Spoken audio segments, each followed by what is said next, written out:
À la une de cette édition, la crise libyenne occupe le devant de la scène politique nord-africaine cette semaine.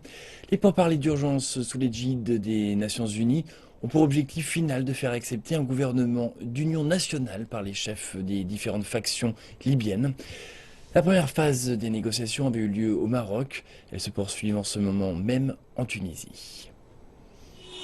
Selon les derniers chiffres connus, plus de 3000 combattants de l'EI seraient actuellement présents en Libye.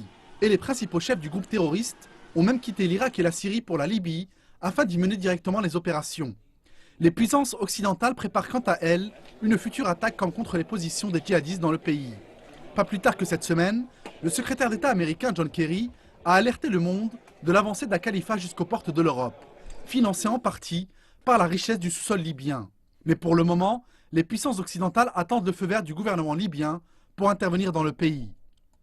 Une intervention militaire isolée et non coordonnée avec le gouvernement libyen pour lutter contre le cancer État islamique serait inefficace et préjudiciable pour l'avenir de la Libye. Le problème est simple, la Libye n'a actuellement pas de gouvernement. Les Nations Unies tentent par tous les moyens de convaincre les chefs des différentes factions de former un gouvernement d'union nationale pour mettre fin au chaos. Malgré leur participation active aux pourparlers, les camps rivaux ne semblent pas encore complètement prêts à engager le processus.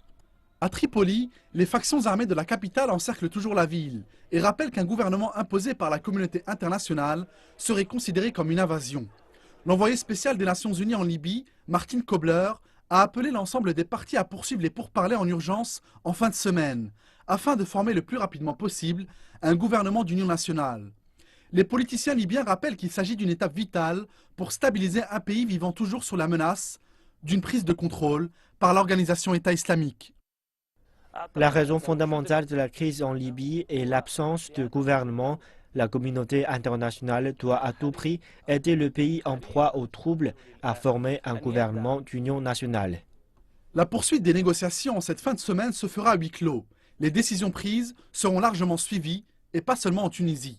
Les djihadistes prennent progressivement le contrôle de la zone située à la frontière entre la Libye et la Tunisie.